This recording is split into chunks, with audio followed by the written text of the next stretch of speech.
Teman-teman untuk rujukan awal mungkin bisa teman-teman lihat buku yang saya bikin ini, bentar diedarin aja baca. Nah, jadi saya akan paling sedikit banyak ringkas dari buku itu ya, maksudnya tentang gimana sih proses diskusi atau perdebatan di sepanjang sejarah tentang masalah estetika, masalah filsafat seni, dan soal-soal tentang apa yang disebut keindahan, kesubliman, peran seniman dalam masyarakat dan seterusnya. Jadi hal-hal seperti itu yang akan dibahas ya. Kita akan mulai dengan mempelajari dulu konteksnya di dalam sejarah pemikiran dunia. Jadi acuannya ke ya katakanlah ke barat terlebih dahulu sebelum nanti masuk sedikit mungkin nanti di akhir ke tentang Indonesia. Nanti kalau ada teman-teman yang misalnya mau tanya langsung aja potong saya, langsung tanya gitu ya, kalau mungkin saya kurang jelas dalam menjelaskannya. Intinya estetika itu sebagai satu disiplin itu sebenarnya kajian tentang masalah keindahan. Awalnya seperti itu muncul abad ke-18 oleh orang yang sering dikutip dalam berbagai diktat estetika sebagai Alexander Baumgarten dari Jerman. Dia ini sebenarnya nulis tentang satu buku tentang apa yang dimaksud dengan pencerapan indrawi. Jadi melihat sesuatu secara indrawi itu seperti apa dan apa bedanya dengan pengetahuan yang sifatnya konseptual. Nah, kemudian dia menyebut pencerapan indrawi atau ilmu tentang pencerapan indrawi itu sebagai estetika. Nah, dengan begitu dia memasukkan wacana tentang seni rupa, tentang seni visual ya dalam konteks estetika itu. Jadi bagaimana kita mencerap benda-benda dan bisa memperoleh kesan keindahan dan seterusnya. Jadi itu suatu disiplin yang berkembang abad 18. Tapi kalau kita mau melacak lebih jauh, kita abaikan dulu istilah estetika, itu kan istilah bikinan abad 18. Kita bisa melacak paling enggak itu pemikiran-pemikiran awalnya sejak era Yunani kuno, abad ke-4, abad ke-5 sebelum Masehi. Jadi orang ngebahas tentang masalah seni, masalah keindahan dan seterusnya itu sudah sejak zaman itu gitu. Dan itu yang kemudian perdebatan yang muncul pada era abad ke-5 ke-4 sebelum Masehi di Yunani itu yang kemudian menjadi kayak starting point dari semua diskusi estetika kemudian gitu. Jadi misalnya gagasan tentang seni, jadi ada beberapa pokok yang menandai pemikiran estetika di era itu ya. Itu disebut sebagai estetika klasik atau yang kita sebut sebagai klasisisme, jadi gaya klasik. Itu pendekatan paling awal terhadap estetika, terhadap masalah kesenian. Yang dilihat di sana itu adalah bahwa ada tesis pertama adalah bahwa oleh paham klasik ini, oleh orang seperti Plato, Aristoteles dan seterusnya, masalah seni itu adalah pertama-tama persoalan teknik. Mereka itu kepercayaan mereka di sejak era Yunani kuno dan masih berpengaruh sampai katakanlah sampai abad ke-17, 18 awal gitu ya, sebelum era romantik abad 19 akhir. Maksud dari yang saya bilang dari teknik itu maksudnya bahwa dalam proses berkarya, seniman itu pertama-tama sebenarnya mempelajari suatu ilmu tertentu, ilmu ketukangan tertentu, jadi kayak craftsmanship tertentu, yang kemudian memungkinkan dia untuk menghasilkan karya itu. Jadi karya seni pertama-tama bukan urusan ilham atau inspirasi yang sifatnya irasional, tetapi suatu ilmu yang dipelajari lewat disiplin tertentu seperti itu. Dan itulah yang kemudian menyebabkan kenapa posisi dari seni dalam kerangka istilahnya kayak nomenklatur ilmu pengetahuan zaman kuno itu dianggap sebagai bagian dari ilmu pengetahuan juga. Seni itu bukan sesuatu yang berada di luar atau diperlawankan dengan ilmu pengetahuan, tetapi justru merupakan bagian dari itu. Ada sains seni.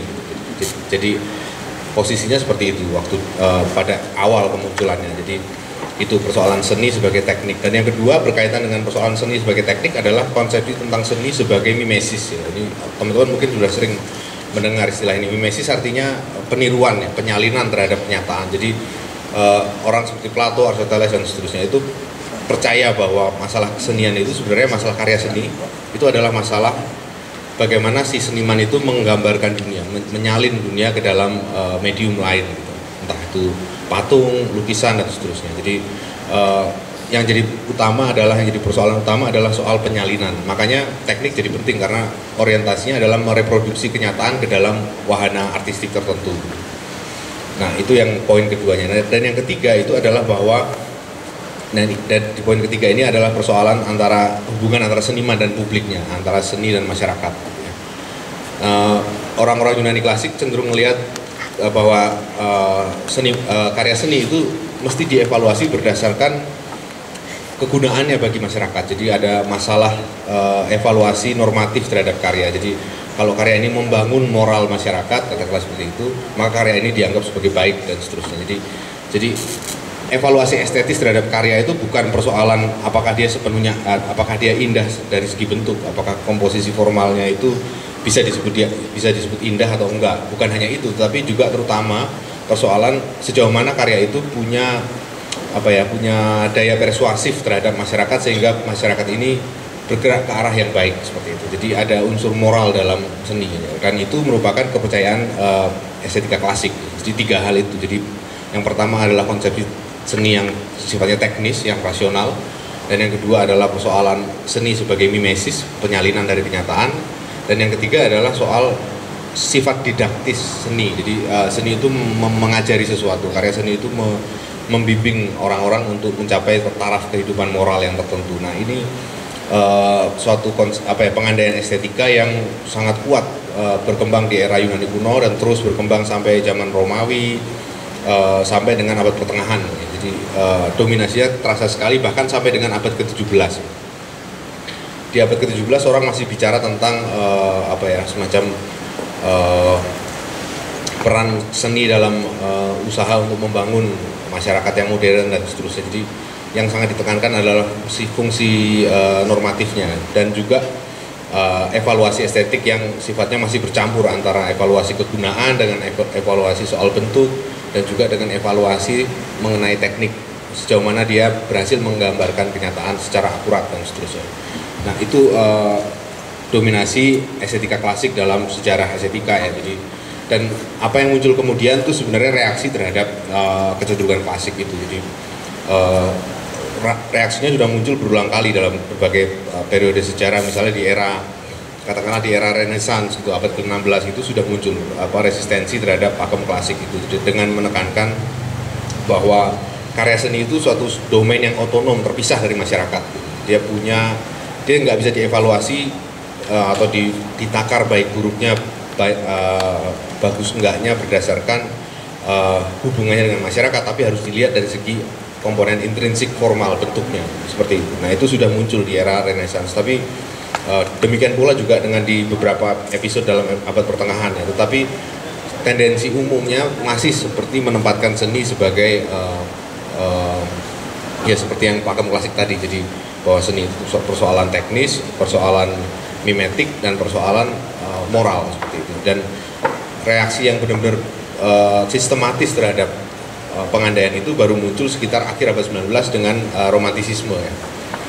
Nah romantisisme ini kan gerakan yang sebenarnya muncul gerakan pemikiran ya, nggak hanya dalam kesenian, nggak hanya dalam estetika, tapi juga dalam berbagai mazhab aliran pemikiran dalam kajian sosial, dalam filsafat dan seterusnya.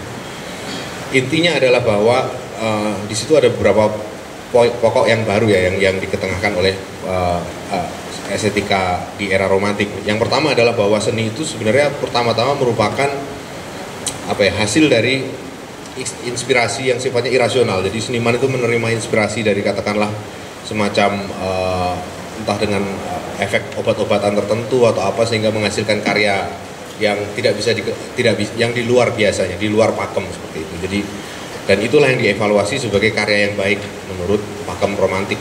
Jadi konsepsi seni sebagai teknik yang rasional yang dipelajari, yang kemudian dipraktikkan itu kemudian dibongkar dan dipahami ulang sebagai proses berkesenian yang sifatnya itu melibatkan unsur-unsur irasional, unsur-unsur inspirasi yang spontan dan seterusnya. Dan peran seniman jadi sentral sekali di situ. Di dalam kerangka estetika romantik, seniman itu diposisikan hampir seperti juru bicara dari kekuatan ilahi dalam alam semesta seperti itu. Jadi ada unsur unsur ilahiyah dalam sosok seniman dalam era romantik gitu. Dan konsepsi tentang seni sebagai mimesis pun bergeser. Jadi yang menjadi persoalan menurut para pemikir estetika romantik itu justru bahwa seni karya seni itu merupakan ekspresi atau proyeksi dari kegelisahan, kegalauan batin dari si senimannya, bukan pertama-tama cerminan dari alam di luar, tetapi merupakan apa ya, pengejawantahan dari jiwa si seniman. Nah, ini tentunya teman-teman bisa dapat gema dari perkataan ratusan tahun kemudian oleh Sujoyono tentang seni sebagai jiwa ketok, tapi akarnya, rootsnya bisa ditarik ke era romantik itu. Konsepsi tentang seni sebagai ekspresi jiwa si seniman. Nah, dan oleh karena itu merupakan ekspresi jiwa seniman, maka karya seni pun cenderung dilihat tidak secara langsung dihubungkan dengan masalah kegunaan sosialnya, apakah dia membantu moral masyarakat, mempertinggi, mempertebal moral masyarakat dan seterusnya, tetapi lebih terutama sejauh mana ekspresi jiwa itu otentik, ekspresi jiwa si seniman itu berbeda dari yang lain, berbeda dari ekspresi yang lain, dan ini yang kemudian dievaluasi sebagai karya yang baik gitu. Nah, pakem romantik ini sangat kuat ya, jadi dia mengapa dia penting, dia merupakan bisa dibilang nggak penting dari secara estetika, karena tanpa itu nggak akan ada estetika modernis ya. Estetika modernis yang muncul di awal abad ke-20, akhir abad 19 itu akarnya sebenarnya estetika romantik ini. Jadi estetika romantik sebenarnya terbelah di periode akhir abad 19 di sepanjang abad 19 itu pecah ke dalam 3 gerakan estetik ya. Yang pertama itu apa yang disebut sebagai estesisme. Jadi gerakan seni untuk seni ini istilahnya dalam sejarah pemikiran. Ini sebenarnya merupakan salah satu varian dari romantisisme, karena yang ditekankan pun serupa, jadi bahwa karya seni merupakan suatu kenyataan yang berdiri sendiri, yang mesti dievaluasi terpisah dari konteks sosialnya, dari konteks kemasyarakatan yang melingkupi karya itu, kehadiran karya itu. Jadi oleh karena itu kita mesti melihatnya terlepas dari urusan kegunaannya. Jadi orang seperti Théophile Gautier misalnya, seorang pemikir estetisisme, gerakan estetisisme itu menyatakan bahwa hal yang indah itu nggak mungkin berguna. Jadi selama hal itu berguna, maka hal itu nggak mungkin indah, jadi dia buruk. Misalnya dia membandingkan antara kembang tulip dengan kubis, misalnya seperti itu. Kubis itu berguna tapi dia buruk. Tulip itu tidak berguna, nggak bisa dimakan, nggak bisa diapa-apain, tapi justru karena itu dia indah seperti itu. Nah, jadi di situ muncul kriteria baru bagi keindahan. Bukan kalau orang periode klasik melihat keindahan itu justru sesuatu yang berguna, yang bisa langsung diterapkan dalam kehidupan bermasyarakat. Semakin berguna semakin baik, makanya kenapa seni lukis itu posisinya di bawah arsitektur kalau dalam pakem klasik ya. Karena arsitektur bisa langsung digunakan untuk merancang gedung dan seterusnya, dan kegunaannya bisa lebih dinikmati orang banyak ketimbang lukisan misalnya seperti itu. Nah, tetapi dalam kerangka estetisisme justru hal yang nggak berguna itu yang punya peran lebih tinggi daripada hal-hal lain. Di situ muncul juga distinksi yang keras antara yang murni dan yang terapan, antara yang benar-benar tulus bagi dirinya sendiri, jadi seperti kayak seni rupa karena seperti itu ya, dibandingkan dengan arsitektur. Itu dibalik justru oleh paradigma post romantik ini. Jadi yang ditekankan itu lebih pada ketidakbergunaan karya. Semakin dia tidak berguna, semakin dia layak disebut sebagai karya seni. Dan ini berkaitan dengan apa yang dalam perdebatan estetika di abad ke-18-19 awal itu disebut sebagai evaluasi yang tanpa pamrih. Ini sentral sekali dalam sejarah estetika, karena para kritikus oleh pakem estetika abad ke-18-19 itu dituntut untuk mengevaluasi karya secara tanpa pamrih, disinterested, jadi tidak punya kepentingan terhadap karya. Jadi kalau evaluasinya tanpa pamrih, maka evaluasi itu bisa dikatakan objektif. Nah, itu adalah suatu kepercayaan di abad 18 tentang cara mengevaluasi seni, dan ini berkaitan dengan estetisisme yang tadi saya sampaikan, karena kalau kita mengevaluasi karya seni tanpa pamrih itu artinya kita melepaskan dimensi kegunaan dari karya seni, dimensi sosial dari karya seni, dan kita mengamatinya dari segi bentuknya saja. Dan oleh karena itu ini berkaitan dengan estetisisme, jadi bahwa karya seni itu ada bagi dirinya, bukan bagi masyarakat atau bukan dalam konteks sosial yang tertentu seperti itu. Dan jadi bisa dikatakan bahwa penekanan pada ketanpa pamrihan evaluasi estetik ini melandasi gerakan estetisisme abad 19.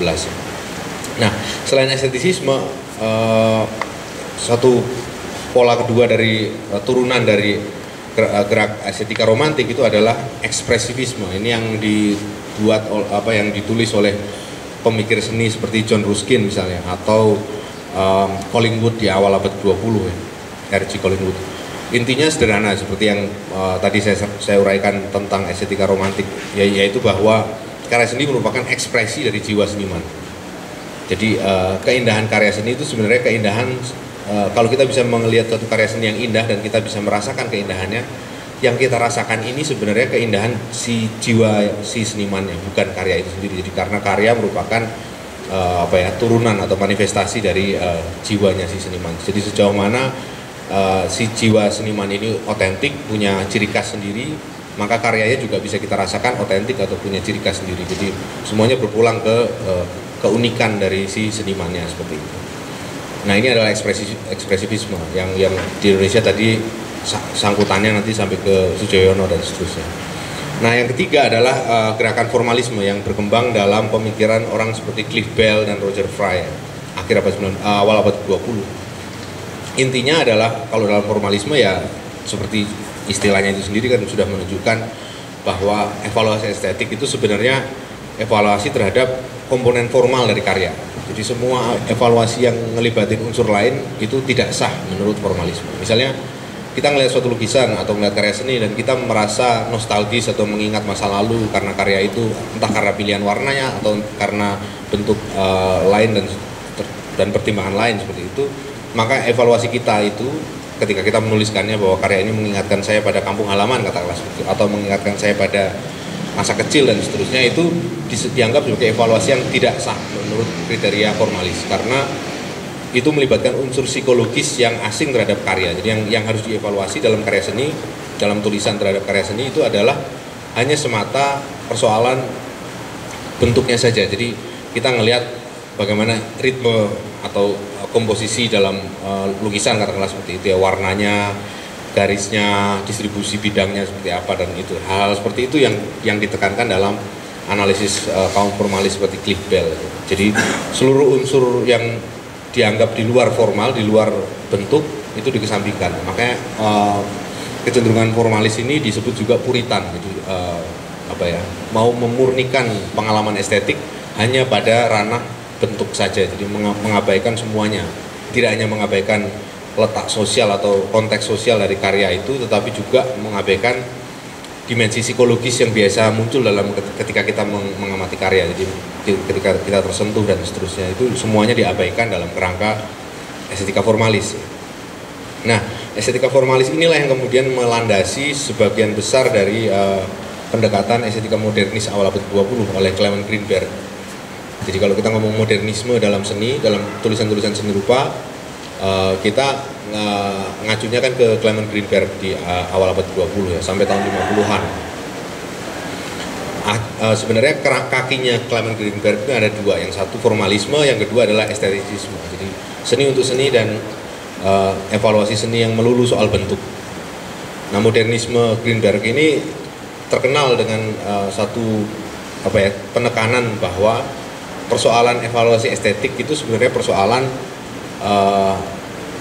terhadap karya dengan mediumnya. Jadi kita harus menganalisis bagaimana hubungan antara sebuah karya dengan wahananya. Jadi kalau dia ngelihat lukisan seperti itu ya, dia banyak ya, objek analisisnya dia lukisan era-era 40 tahun 40-an 50-an gitu. Itu dia menekankan sejauh mana karya itu bisa mengafirmasi kekhasan dari wahana lukisan, yaitu kanvas atau bidang gambar dua dimensi seperti itu. Jadi dia mengkritik lukisan yang mencoba mencitrakan seolah-olah dia bukan hanya satu bidang gambar yang datar seperti itu, tapi punya kedalaman. Itu dia kritik. Jadi lukisan dengan perspektif, ilusi tentang bentuk, tentang kedalaman, tentang perspektif, itu semuanya dia kritik, dan dia justru memuji karya yang sepenuhnya dianggap setia pada kekhasan dua dimensional dari seni lukis, yaitu karya-karya Pollock seperti itu. Jadi yang mengafirmasi ciri khas dari wahana dua dimensional bidang gambar itu.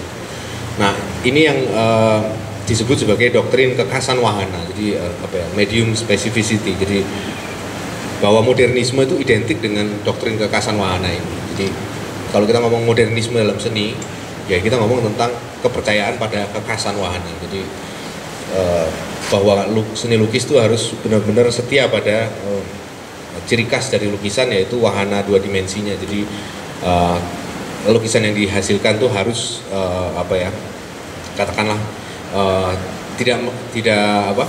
jadi sepenuhnya mengakui bahwa lukisan itu berada dalam satu bidang gambar yang dua dimensional, yang datar seperti itu. Tidak ada ilusi kedalaman yang biasa dicipta lewat perspektif atau efek-efek warna tertentu. Jadi seperti itu yang sangat ditekankan oleh Clement Greenberg. Dan yang kedua juga soal modernisme seni ini yang sangat ditekankan adalah selain soal kekasan wahana, itu adalah distingsi keras antara seni dan kitsch, ya, antara seni dan produk kerajinan populer gitu, yang bisa saja memakai idiom-idiom dalam sejarah seni, tetapi kemudian dibuat jadi banal dengan direproduksi secara massal gitu ya, tanpa ada perombakan dari segi bentuk gitu. Nah, distingsi antara seni dan kitsch ini sangat kuat dalam estetika modernis. Jadi keseluruhan wawasan modernisme itu dibangun dari distingsi itu. Ini sebenarnya distingsi lama, sejak abad ke-17 sudah ada antara fine art dan applied art, antara seni murni dan terapan. Abad ke-17 itu ada di buku, saya ulas juga tentang bagaimana muncul konsepsi tentang pembelahan antara itu.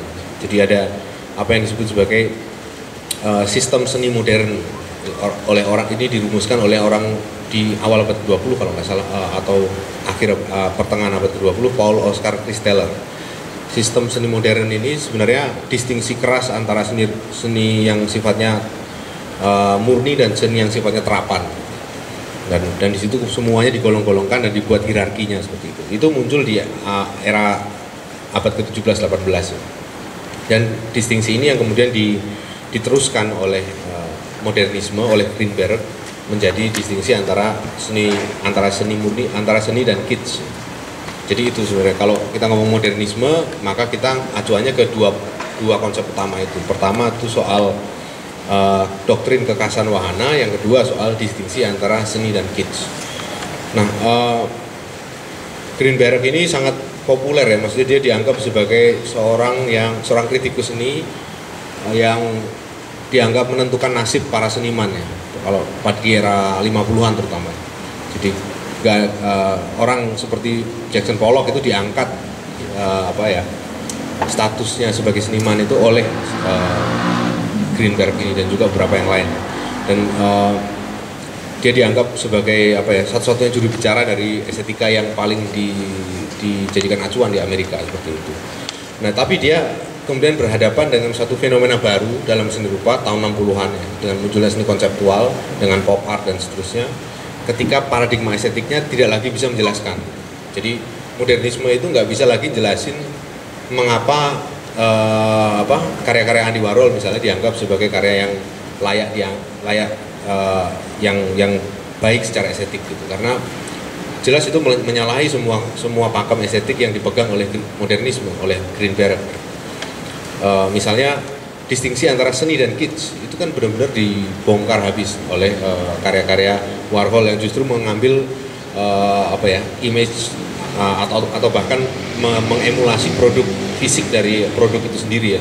Misalnya kayak box Brillo seperti itu kan di situ seni dan kitsch jadi nggak bisa dibedain, antara seni dan yang bukan seni jadi nggak bisa dibedain, dan itulah yang kemudian membuat modernisme Greenberg ini mentok.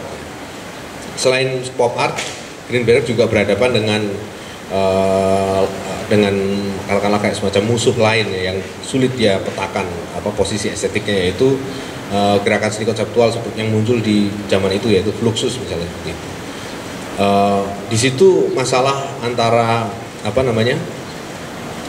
masalah soal kekasan wahana jadi nggak lagi penting dalam praktik seni rupa gitu. Jadi bukan lagi soal melukis lalu membuat lukisan abstrak yang dua dimensional yang sangat peka pada kekasan wahana dua dimensional dan seterusnya, tapi justru merambah ke dalam seni instalasi dan pencampuran antar berbagai objek. Jadi di situ masalah antara seni dan wahananya tidak lagi punya hubungan yang unik gitu. seperti yang diharapkan oleh Greenberg. Makanya modernisme itu mentok ketika masuk tahun 60-an, dia nggak bisa menjawab problem-problem yang membara dalam sejarah praktik seni rupa di masa itu. Nah kemudian oleh karena itu muncul pendekatan yang disebut sebagai pendekatan institusional atau kelembagaan dalam estetik. Itu orang seperti Arthur Danto yang cenderung melihat, oke, kita nggak bisa lagi melihat masalah keindahan, masalah karya seni itu hanya pada persoalan kekasan wahana atau perbedaannya dari benda-benda sehari-hari. Karena itu terbukti dengan praktik seni tahun 60-an, hal-hal seperti itu sudah nggak lagi bisa dipertahankan. Lalu bagaimana kita mesti mengevaluasi karya seni?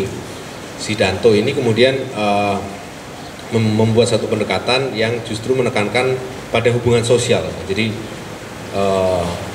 dia sih menyebutnya pendekatan, atau orang menyebutnya kemudian pendekatannya dia sebagai pendekatan kelembagaan atau institusional, tapi sebenarnya yang ditekankan oleh Danto ini adalah hubungan sosial. Jadi sebuah karya menjadi karya seni bukan karena dia ditopang oleh wahana yang khas, misalnya oleh bidang gambar 2 dimensional atau oleh patung yang 3 dimensional dan seterusnya, tetapi dia menjadi karya seni karena ada konteks sosial tertentu, ada konteks kelembagaan tertentu, mungkin bukan lembaga tapi pranata ya, karena hubungan sosial, jejaring sosial yang memungkinkan satu benda menjadi karya seni.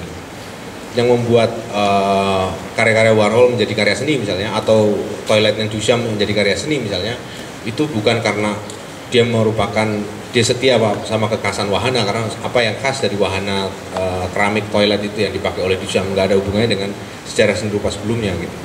Tetapi yang membuatnya menjadi karya seni adalah karena ada hubungan interaksi antara penulis seni rupa, kurator, pemilik galeri, jurnalis, seniman, dan publik seni secara umum, dan semua ini yang berdiskusi, yang membicarakan suatu benda sebagai karya seni, dan maka itulah benda itu menjadi karya seni. Jadi di situ ada unsur semacam kayak konvensi yang terbentuk di antara publik seni, bahwa suatu benda menjadi karya seni itu justru karena konvensi itu, bukan karena bukan masalah intrinsik dari benda itu sendiri. Dan di situ dia Danto mengawali satu pendekatan yang disebut tadi sebagai pendekatan institusional atau kelembagaan terhadap estetika ya, terhadap masalah estetik. Jadi di situ sebenarnya sudah mulai muncul kecenderungan baru dalam pendekatan estetika yang menandai banyak tulisan atau uraian estetika sampai sekarang. Jadi kesadaran bahwa karya seni itu pertama-tama mesti dilihat sebagai katakanlah semacam simpul dalam satu hubungan sosial yang jalinan hubungan sosial yang panjang gitu. Jadi Danto bilang bahwa kita nggak mungkin bisa ngelihat suatu benda sebagai karya seni kalau kita nggak punya sejarah penafsiran. Kalau kita sama sekali nggak punya konteks, maksudnya nggak pernah belajar sejarah seni, nggak pernah belajar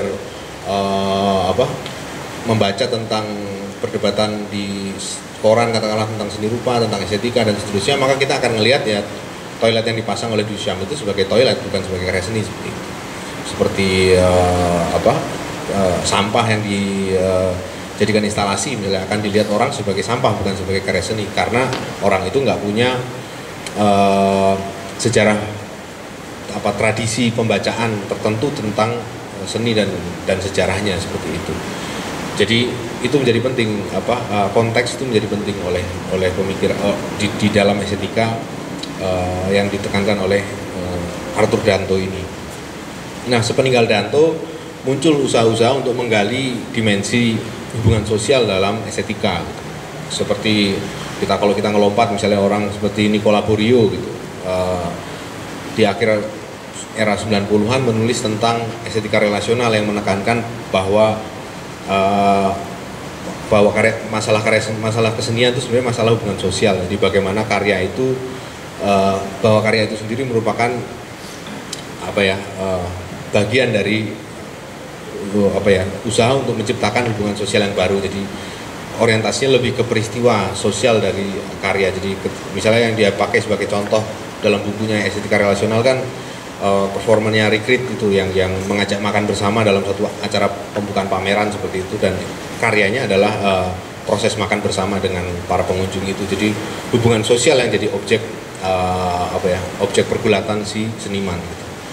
Karena kesadarannya adalah bahwa karya seni itu tidak lebih daripada hubungan sosial seperti tadi sudah diawali oleh Arthur Danto. Jadi penekanannya lebih ke situ, dan penekanan ini yang kemudian mendorong praktek estetika yang kemudian yang cenderung ke arah partisipatoris, ya, melibatkan warga yang orientasinya itu mau mengubah hubungan sosial, menghasilkan hubungan sosial yang baru, melakukan menangguhkan hubungan sosial yang lama, membuat apa yang dianggap lazim dalam hubungan sosial yang lama itu kemudian patah dan muncul hubungan sosial yang baru seperti itu. Dan ini yang kemudian banyak dibahas oleh estetikawan seperti misalnya Claire Bishop terakhir ya di tahun 2000-an ke sini, dan dipraktikkan oleh banyak seniman juga di Indonesia juga. Contoh yang kolosalnya yang dilakukan oleh Jatiwangi seperti itu. Jadi melibatkan warga, walaupun praktik itu sudah muncul di era 80-an dengan Mulyono, tetapi orientasinya beda. Jadi ada unsur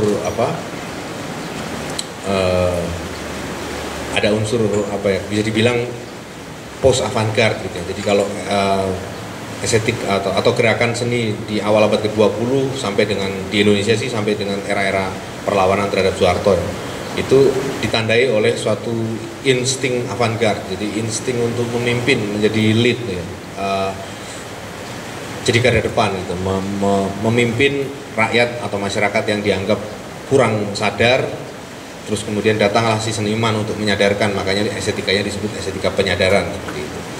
Itu yang dipraktikkan oleh Mulyono, itu yang dipraktikkan juga oleh para seniman Soviet di era tahun 20-an, Prolet Kult dan seterusnya. Jadi orientasi untuk menjadi lokomotif dari satu perubahan sosial dan seterusnya itu yang sangat kuat dalam bentuk-bentuk seni relasional awal gitu. Tetapi kemudian belakangan juga justru kita masuk ke era post avant-garde. Jadi seniman dalam hal ini seniman yang berhubungan dengan hubungan sosial itu, maksudnya seniman relasional itu tidak lagi memposisikan diri sebagai semacam juru selamat atau tokoh yang menyadarkan masyarakat, tetapi justru sebagai bagian dari masyarakat itu berembuk bersama untuk bikin sesuatu yang baru, yang juga dirancang, dilakukan dan dinikmati bersama dengan masyarakat gitu.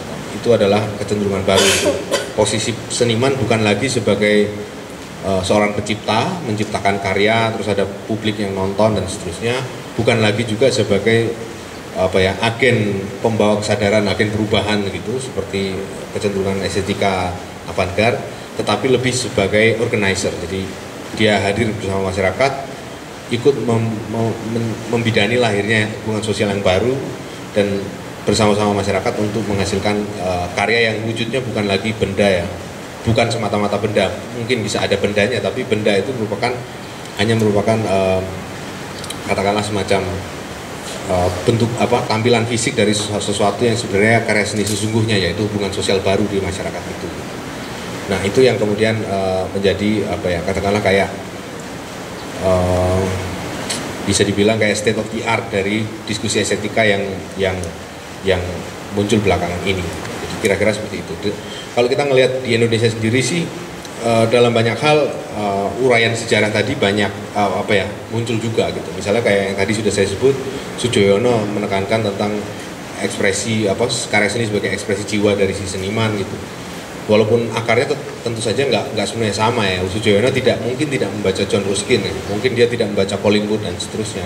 Dia mengartikulasikan posisi yang cenderung ekspresivis itu dalam kerangka pembacaannya dia terhadap sejarah kebangsaan di Indonesia, perlawanan terhadap Belanda dan seterusnya, dan kaitannya juga dengan sejarah pemikiran yang kompleks di Indonesia itu sendiri.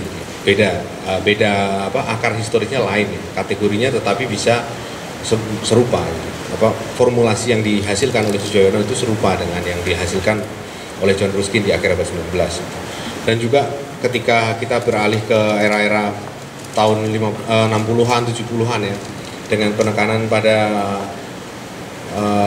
seni lukis abstrak non figuratif gitu ya, itu juga ulasan-ulasan yang muncul di koran. Kalau teman-teman perhatikan ulasan seperti yang misalnya dikumpulkan dalam buku terbitan DKJ itu, buku putih, kan ada itu kumpulan tulisan-tulisan yang juga mencakup era tahun 70-an 80-an tentang Popo Iskandar, Sadali dan seterusnya. Itu kita bisa ngelihat di situ bagaimana uraian atau ulasan tentang karya seni itu menggunakan pendekatan yang cenderung formalistik gitu. Jadi cenderung mengabaikan masalah isu sosial dari karya atau konteks sosial dari si seniman, dan cenderung hanya melihat pada komposisi formalnya, pada soal pilihan warna, soal dimensinya, soal bentuknya dan seterusnya. Jadi itu juga tercermin. Jadi unsur-unsur dari estetika yang berkembang sebagai diskursus di Barat di sini juga dibawa, juga muncul gitu. Dan seperti halnya tadi yang saya sebutkan juga tentang estetika relasional yang berkembang di Barat, di Prancis gitu, di dalam kajian-kajian tentang bahkan tentang di luar seni rupa, misalnya seperti teater di Auguste Boal tahun 70-80-an, ngomong tentang praktek teater partisipatoris dan seterusnya. Nah, di Indonesia pun diterapkan. Jadi dari banyak hal ada dialog di situ. Cuma bentuk khas yang muncul di sini memang kemudian berbeda dari yang diteorikan di sana, karena memang ada kekhasan dari pembacaan sejarah dari kalangan penulis estetika di sini sendiri. Jadi tapi kita bisa ngelihat sebagai titik masuk awal itu ya dari uraian sejarahnya tadi yang merentang sejak era Yunani sampai dengan era kontemporer, dengan berakhir pada seni partisipatoris itu. Kira-kira gitu mungkin kalau sebagai gambaran awal gitu. Jadi kalau teman-teman mau nanya atau mau kita diskusi, silakan.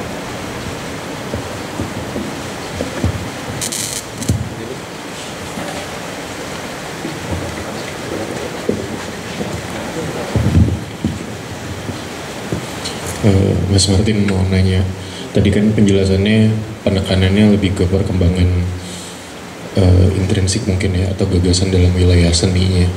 Bagaimana misalkan wilayah kontekstualnya, jadi ketika mungkin sebelum sampai zaman Renaissance gereja masih sebagai patron dan akhirnya mempengaruhi si perkembangan gagasan yang berkaitan dengan seni rupa. Kemudian di era modern mungkin ada juga selentingan yang menyebutkan bahwa gagasan modernisme itu juga berkaitan dengan politik Amerika untuk melawan komunisme. Nah, di tahun 2000-an kan muncul gagasan soal politik estetika Jacques Rancière. Nah, apakah Rancière ini memang membaca wilayah politik-politik yang dilakukan patron-patron di seni, di luar seni, yang akhirnya mempengaruhi gagasan-gagasan di seni rupa itu sendiri?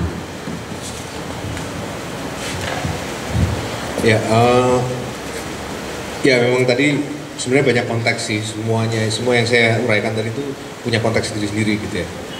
Itu akan lebih lengkap kalau dibaca di buku itu, tapi tadi saya skip karena mungkin akan terlalu panjang ya. Tapi ya betul bahwa memang semua gagasan itu punya latarnya, jadi nggak mungkin tiba-tiba muncul. Kayak misalnya gagasan tentang pemilahan antara seni murni dan terapan misalnya muncul itu abad ke-17 di dalam konfrontasi antara seniman istana dan seniman gilda. Muncul gilda-gilda pelukis, pematung, pengrajin gitu ya, yang membuat yang karena pasarnya sama kan, mereka mengerjakan benda-benda yang juga dibeli oleh gereja, dibeli oleh istana, dibeli oleh para bangsawan gitu. Nah, maka dengan munculnya gilda-gilda yang banyak ini di kalangan masyarakat, kelompok seniman istana ini merasa terancam gitu, di Perancis itu. Dan kemudian mereka mendorong Raja Louis ke-14 waktu itu kalau nggak salah untuk membuat satu peraturan yang menetapkan bahwa para seniman di gilda itu, seniman-seniman rakyat itu hanya boleh membuat ornamen-ornamen arabes gitu ya. Jadi hal-hal yang objek-objek yang bukan orang suci, bukan gambar sejarah, bukan potret bangsawan atau apa, tapi lebih seperti motif bunga-bunga atau alam benda seperti itu yang diarahkan oleh orang namanya Martin de Charmois ini. Dan di situ kemudian proposalnya si de Charmois ini disahkan oleh Raja Louis, dan sejak itu menjadi pemilahan antara seni murni dan kriya ya. Antara seni murni dan terapan itu muncul, dilembagakan oleh kerajaan Perancis bahwa hanya para seniman istana yang boleh menggambar karya-karya besar, misalnya dalam wujud sosok bangsawan tertentu, perang tertentu, atau lukisan keagamaan tertentu. Sementara seniman gilda hanya boleh membuat karya-karya yang sifatnya ornamental. Nah, dengan begitu muncul pelembagaan dari distingsi antara seni rupa dan seni murni dan terapan. Jadi ada konteksnya, konteks apa political struggle dari atau ekonomi politik, perjuangan ekonomi politik dari antara kubu seniman bangsawan dengan seniman gilda gitu, seperti itu. Itu contoh bahwa setiap ide dalam sejarah estetika itu punya konteksnya. Nah, yang kemudian betul tadi juga disampaikan bahwa kalau di era tahun 50-an Greenberg itu naik benar-benar kuat ya sebagai juru bicara estetika modernis, dan modernisme itu seperti diterima sebagai satu-satunya cara untuk mengevaluasi seni yang sah. Itu juga bagian dari politik kebudayaan Amerika yang waktu itu kan merasa lebih nyaman dengan seni yang tidak berbicara tentang politik, seni yang steril dari masalah-masalah politik. Di siapa itu? Ada beberapa buku yang membahas tentang itu. Saya sendiri lupa, saya pernah menulis soal itu. Jadi yang menunjukkan bahwa sebenarnya memang ada hubungan kelembagaan antara lingkarannya Clement Greenberg dan museum yang membesarkan atau galeri-galeri yang membesarkan para perupa abstrak eranya si Pollock itu dengan sumber-sumber dana funding Amerika. Jadi ada hubungan langsung yang bisa dikaitkan. Jadi seperti itu, memang ada konteks. Dan kalau tadi ditanya soal Rancière, soal politik estetika, sebenarnya kalau dia kan nulis buku tipis tuh, The Politics of Aesthetic kalau misalnya judulnya, itu yang dia bahas di situ tuh sebenarnya lebih ke dia lebih banyak bicara soal politik ketimbang masalah estetika dalam pengertian seni ya. Karena estetika di situ dia pahami bukan dalam kerangka kajian tentang seni pertama-tama, tetapi dia menariknya kembali ke era Baumgarten itu. Jadi bahwa estetika itu adalah persoalan pencerapan indrawi. Jadi menurut dia politik itu secara hakiki itu terstruktur oleh estetika, menurut Rancière, karena masalah politik itu pertama-tama adalah masalah penglihatan dalam arti begini, siapa yang ada siapa yang misalnya tentang orang miskin, katakanlah seperti itu, kita bisa melihat orang miskin dalam data lewat survei BPS seperti itu. Tapi survei BPS itu kan punya satu kriteria tertentu tentang apa yang disebut miskin dan apa yang disebut tidak miskin. Nah problem dari politik adalah persoalan siapa yang menentukan, siapa yang bisa melihat ini, kriteria apa yang memungkinkan sesuatu dilihat.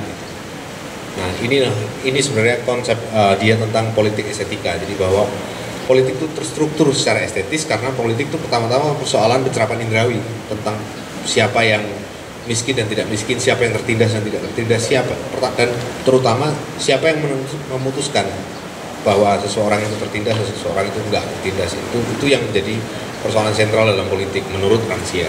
Jadi ketika dia ngomong politik of aesthetic, konteksnya sebenarnya ke situ, bukan secara langsung merujuk ke persoalan sejarah kritik seni dan estetika ya dalam konteks seni rupa seperti itu.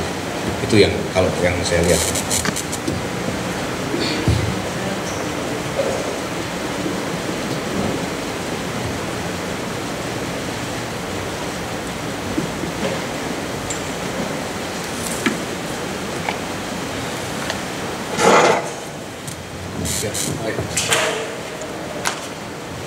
Terima kasih.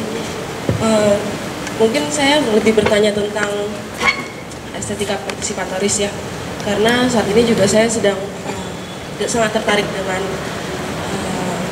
perkembangan estetika tersebut, dan untuk skripsi saya kebetulan saya juga sedang mengangkat tema itu. Nah, cuman mungkin saat ini yang masih saya harus memastikan adalah bagaimana seni partisipatoris itu bisa mengukuhkan diri gitu, karena ketika dia ada di lapangan dan dia bersentuhan dengan banyak istilahnya entah institusi, entah komunitas, entah apa gitu, itu akan terjadi keambiguan gitu antara ini apakah pekerjaan seni atau apakah ini pekerjaan sosial gitu. Dan aku sih mau tanya perspektif dari Mas Martin, bagaimana melihat batasan-batasan itu gitu, dan bagaimana untuk menentukan bahwa ini nih art project nih gitu, siapa yang berhak bilang seperti itu, atau ini mah pekerjaan LSM gitu, siapa yang bisa deklarasi ini pekerjaan seni. Ya, sebenarnya memang anggapan bahwa itu kan udah muncul anggapan bahwa apa yang dipraktekkan oleh teman-teman yang bergelut di praktik seni partisipatoris itu sebagai tidak lebih daripada advokasi LSM kan sudah muncul bahkan sejak era Mulyono gitu. Maksudnya dianggap sebagai ya itu kan untuk konteksnya empowering ya, pemberdayaan masyarakat, bukan dalam kerangka sebenarnya bukan dalam kerangka seni rupa seperti itu. Nah, tapi menurut saya itu anggapan semacam itu khususnya dalam praktik seni partisipatoris yang belakangan ya, yang katakanlah post Mulyono gitu, itu yang maksudnya sudah nggak lagi avant-garde gitu, itu menurut saya udah jadi apa ya, problematis anggapan bahwa ini sekedar advokasi LSM dan seterusnya, karena anggapan seperti itu tuh muncul dari ketidaksadaran bahwa sekarang estetika itu seperti yang tadi saya uraikan itu, praktik seni itu sudah nggak lagi berfokus pada benda gitu. Ada pergeseran, ada dematerialisasi praktik seni gitu. Jadi fokusnya bukan lagi benda. Kalaupun ada benda itu hanyalah apa ya, representasi dari satu proses kerja sosial gitu, proses kerja bersama dalam satu kolektif kesenian gitu. Hasilnya bisa dilihat benda, tetapi sebenarnya di balik itu adalah hubungan sosial gitu. Dan ini yang sebenarnya apa ya, menjadi ciri khas dari banyak praktik seni kontemporer. Jadi bukan lagi masalah. Jadi anggapan tadi kenapa menurut saya itu problematis, karena dia anggapan itu nggak menyadari bahwa kita sudah bergeser gitu. Kita sudah bergeser dari anggapan yang cenderung mereduksi seni pada benda, pada pameran benda-benda, dan itu sudah bergeser menjadi persoalan praktik gitu, bahwa seni itu bukan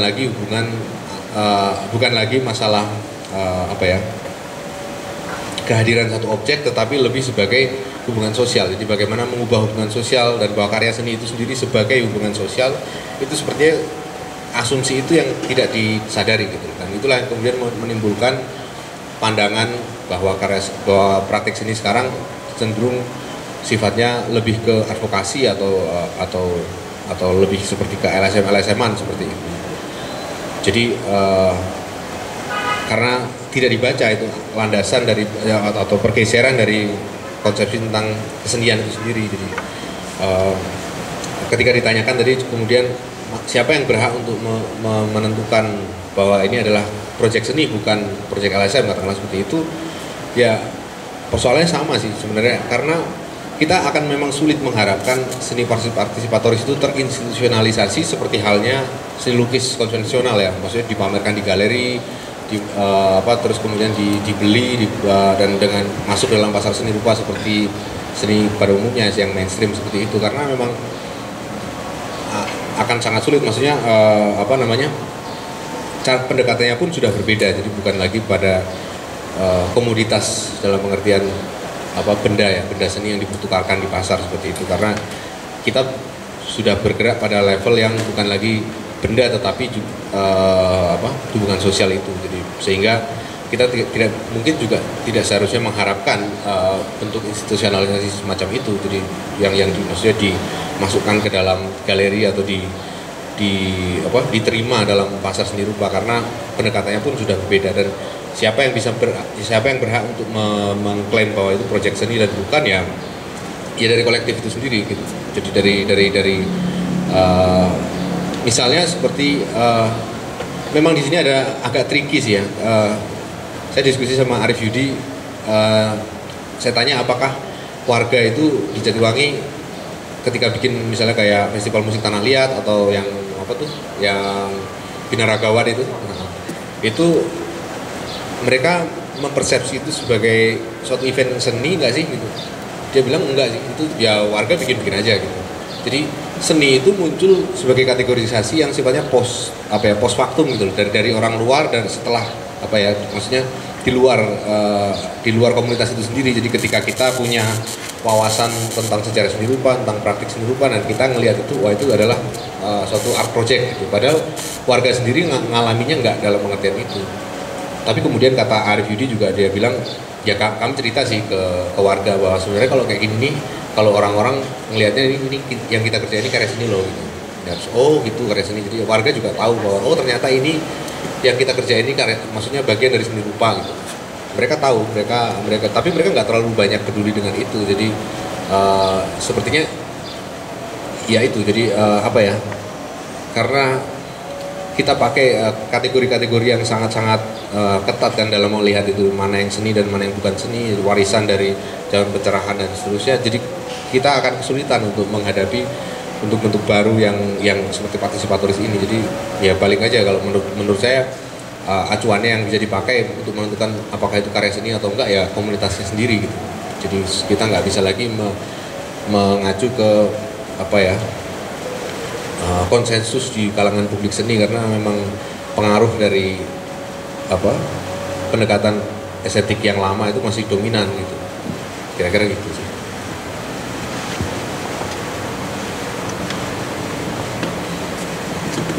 Saya nggak mau nanya, nambahin aja untuk yang estetika partisipator ini. Mungkin ada contoh kasus menarik tahun kemarin Binel Jogja 2015, kuratornya Walk the Rock, dan dia dapat kritik tajam dari seorang profesor gitu yang dia mengaku dulu salah satu yang ikut menggagas Binel lukis gitu. Menurut dia ini apa-apaan nih gitu, nggak ada lukis, nggak ada apa, semuanya seni-seni yang menurut dia nggak jelas gitu loh. Dan ya gitu loh. Dan Walk the Rock akhirnya terus mau ini nggak bisa karena dia kurator, dan diem aja akhirnya. Kupikir memang akan bermasalah gitu loh, karena beda gitu loh pandangannya. Tapi terus ini art job yang ini gitu, sempat yang masalah kemarin teman-teman pasti tahu itu yang masalah sponsor dan lain sebagainya, karena banyak karya-karya yang kalau dipandang estetikanya partisipatoris gitu, dan itu di art fair gitu. Mungkin memunculkan pertanyaan sih kemudian, apakah memang tidak akan bisa gitu loh estetika yang karya yang dengan estetika partisipatoris masuk art fair dan jadi barang objek untuk dikomoditaskan gitu. Mungkin pertanyaan pada akhirnya. Tadi nggak nanya soalnya.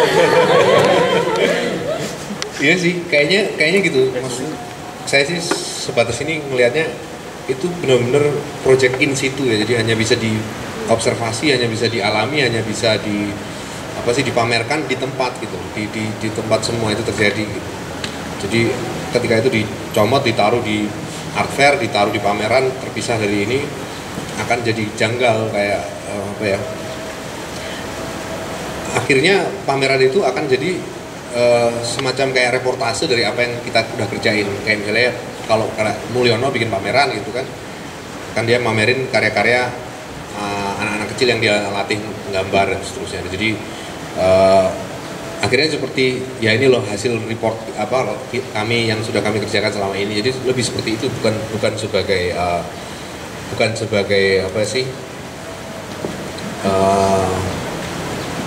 hasil dari si praktik seni partisipatoris itu sendiri. Jadi lebih seperti kayak catatan atau dokumentasi dari apa yang sudah dilakukan. Nah, jadi menurut saya juga nggak mungkin untuk diperjualbelikan atau dimasukkan dalam konteks art fair, pasar seni rupa gitu. Ya karena pendekatannya juga sudah lain. Tapi saya justru tertarik kalau tadi disebut bahwa banyak yang terlibat di situ adalah dari kalangan praktisi seni partisipatoris. Misalnya kayak gimana? Saya nggak datang ke art job, jadi mungkin bisa ceritain dikit soal itu. Ya kan kritiknya yang kemarin seru banget perkara art job adalah ketika ada satu perusahaan yang menurut teman-teman aktivis bermasalah, dia jadi sponsor, dan banyak seniman yang seni-seninya adalah ya kita sebut estetika partisipatoris tadi. Misalnya yang beberapa dikritik ada Efek Harsono, ada karya-karyanya Heri Dono dan lain sebagainya yang menurut beberapa pihak ya itu bertentangan. Lu karyanya bela ini, tapi lu mau di art fair yang didukung oleh perusahaan yang nggak beres. Mungkin seperti itu sih. Menurut saya kalau itu bukan praktisi seni partisipatoris sih. Kalau Efek Harsono kan karyanya memang bermuatan sosial, kritik sosial, tapi bukan semua seniman yang berorientasi pada isu sosial akan dengan sendirinya kita sebut partisipatoris, karena partisipatoris itu mengacu ke cara kerja kita kan, praktik estetik kita. Harsono setahu saya hanya menggunakan praktik partisipatoris tahun 90-an sekali, itu waktu pameran soal yang penggusuran terkait pembangunan waduk atau apa di Madura atau Jawa Timur, ya saya lupa, yang suara dari bendungan, suara dari bawah bendungan atau something kayak gitu, judul karyanya tahun 94 95 gitu. Dan itu dia ngelibatin warga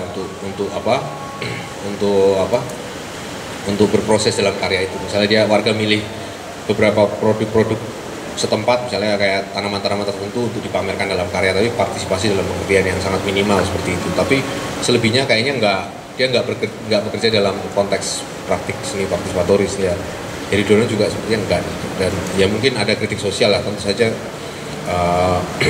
hampir sebagian besar seniman semuanya ngomong tentang masalah sosial politik, tapi bukan berarti dengan itu karyanya partisipatoris gitu. Jadi ya mungkin itu yang perlu diklarifikasi. Dan juga tadi belum saya sempat sampaikan, persoalan estetika partisipatoris itu kan sendiri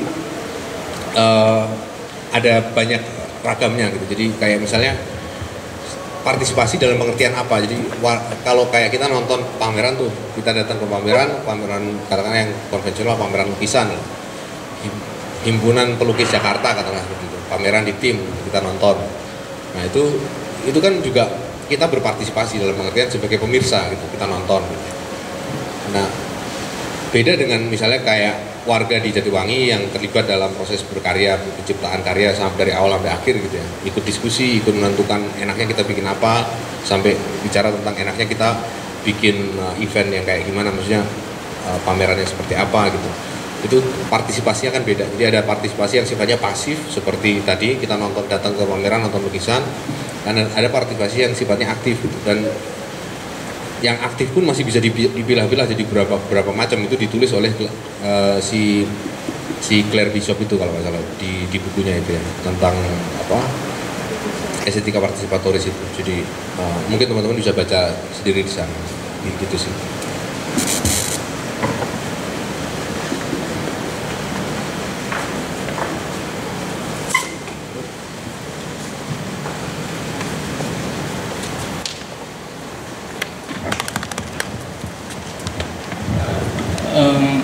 Saya mau nanya, sebenarnya apakah ada kecenderungan gagasan estetika yang lahir berdasarkan pada jenis kelamin tertentu?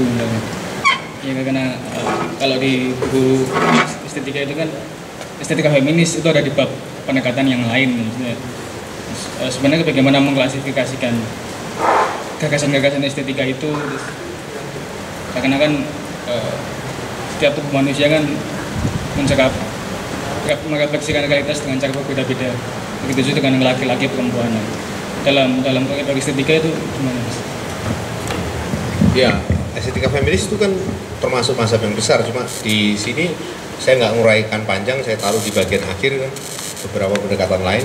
Masalahnya sederhana aja, karena saya nggak menguasai ya, saya nggak mendalami kajian soal itu. Karena banyak sekali pemikirnya, banyak sekali tulisan-tulisannya, dan itu butuh satu uraian sendiri gitu. Dan saya itulah kenapa saya nggak masukkan jadi satu bab khusus panjang lebar tentang itu. Ya tentu benar bahwa praktik estetik berawal dari kebertubuhan. Jadi bagaimana pengalaman si seniman dengan tubuhnya gitu. Itu nggak hanya dalam seni rupa, tapi juga dalam sastra, dalam berbagai cabang seni, bahkan dalam pemikiran pun kan juga seperti itu. Ada yang disebut pemikiran feminis, ada yang disebut feminin, ada yang disebut sebagai pemikiran maskulin. Itu juga muncul dalam kajian feminis tentang pemikiran gitu. Nah, ya itu karena saya nggak terlalu mendalamin soal estetika feminis, saya mungkin kurang bisa menjelaskan lebih jauh ya. Jadi ya dari common sense saja saya sepakat bahwa memang ada perbedaan mendasar. Jadi tentang cara mengalami sesuatu, tentang hubungan antara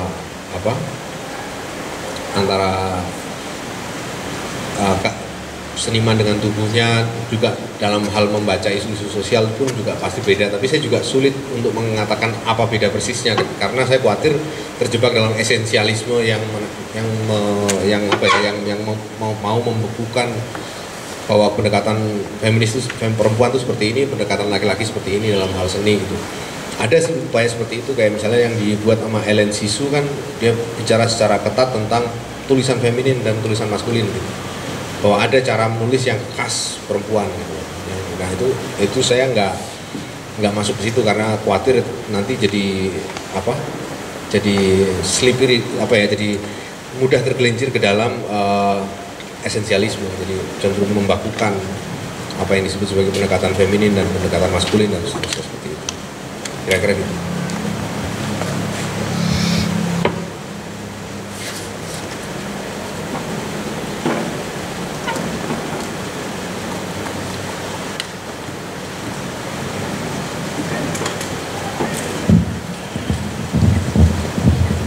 Saya ada 2 pertanyaan. Yang pertama itu karena saya bukan pembaca buku sejarah, jadi mau tanya, kira-kira dalam kalau sejauh mana peran politik atau dominasinya, gradasinya dari waktu-waktu ke waktu di periode itu gitu, di mana dia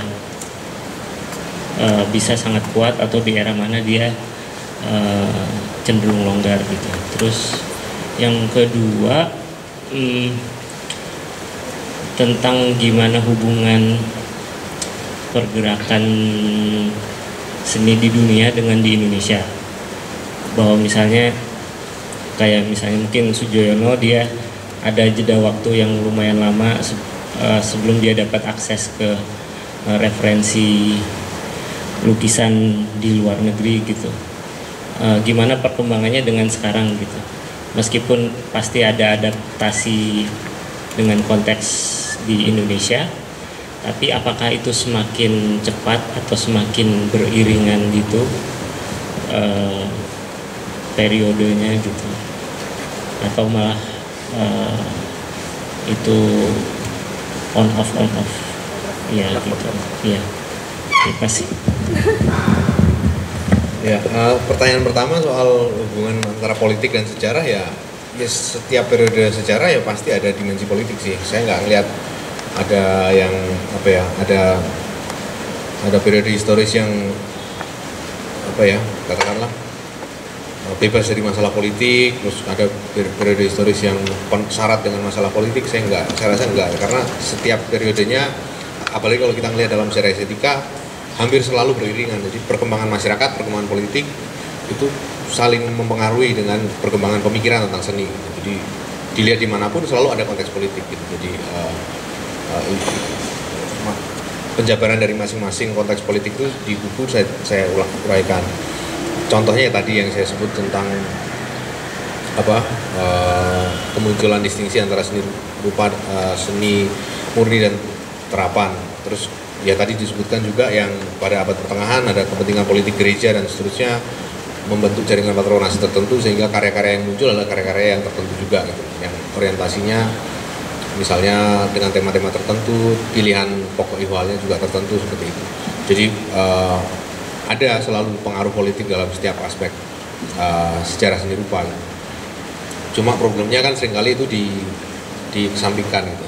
Maksudnya dalam menulis sejarah seni rupa, aspek politik itu ditangguhkan, yang ditulis seolah hanya tentang sejarah praktik seninya, tanpa melihat hubungannya dengan praktik sosial yang lain seperti politik, ekonomi, dan hal-hal lain, agama dan seterusnya. Jadi saya ngerasa nggak pernah terlepas antara seni dan politik, antara sejarah dan politik. Nah, yang kedua tentang apa tadi ya?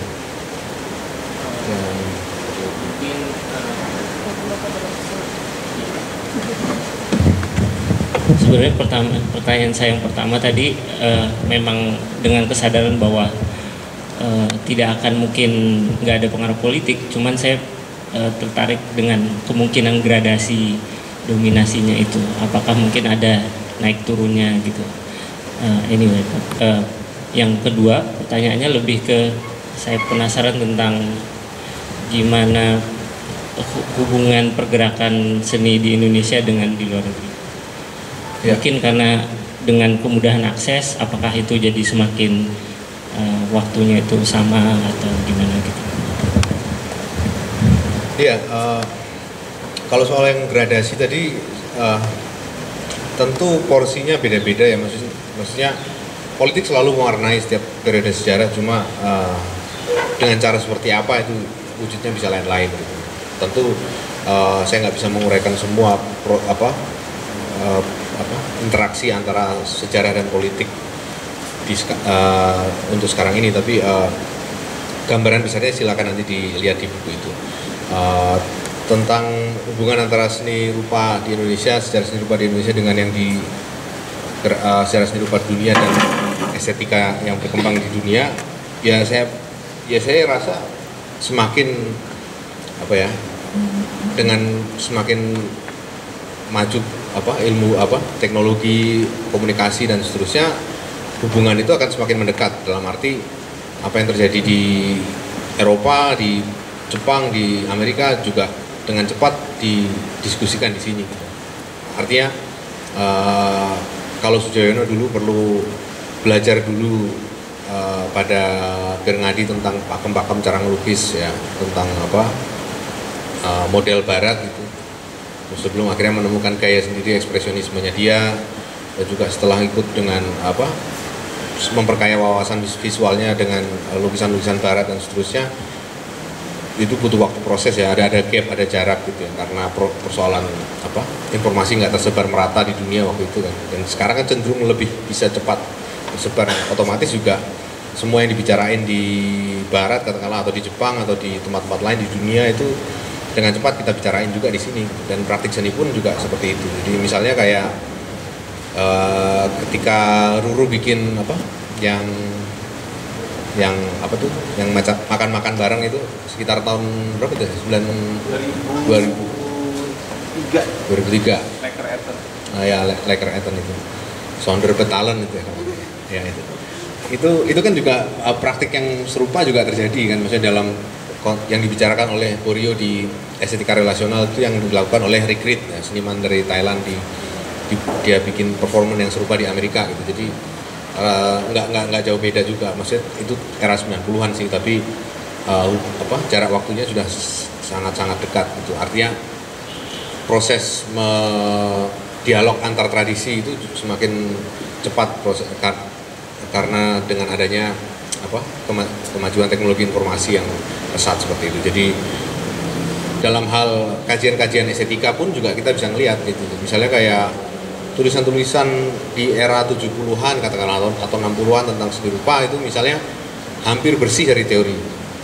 Kalau kita mencermati tulisan-tulisan misalnya tulisan Sanento, jarang sekali dia mengutip-ngutip teori filsafat atau tulisan ulasan Kompo Iskandar terhadap Sadali katakanlah seperti itu, atau era-era itulah sampai tahun 70-an 80-an gitu. Nah, semakin kesini semakin banyak gitu, karena informasi itu diproduksi dalam laju yang lebih cepat, misalnya dengan adanya situs buku-buku seperti Libgen. Sekarang semua kurator mengutip-ngutip Heidegger apa segala macam gitu. Jadi ngutip-ngutip pemikir yang sekarang di Eropa sendiri juga lagi dibicarakan gitu. Misalnya kayak Rancière tadi. Rancière itu baru menulis buku tahun katakanlah 2007, 2005, kita udah ngomongin di sini tahun 2008, 2009. Jadi semakin ringkas, jadi gapnya semakin mengecil dan semuanya jadi rame ngomongin semuanya. Jadi saya lihat, dan itu pun pasti berpengaruh dalam praktik berkeseniannya. Jadi nggak hanya dalam pewacanaannya. Jadi ya itu, karena itu konsekuensi dari kemajuan teknologi informasi sih saya pikir ya.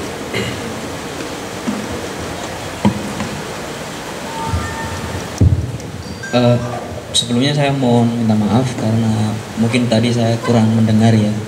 Jadi saya mau tanya hal yang mendasar saja. Kira-kira sebenarnya seberapa pentingkah estetika bagi kehidupan manusia secara individu atau berkelompok?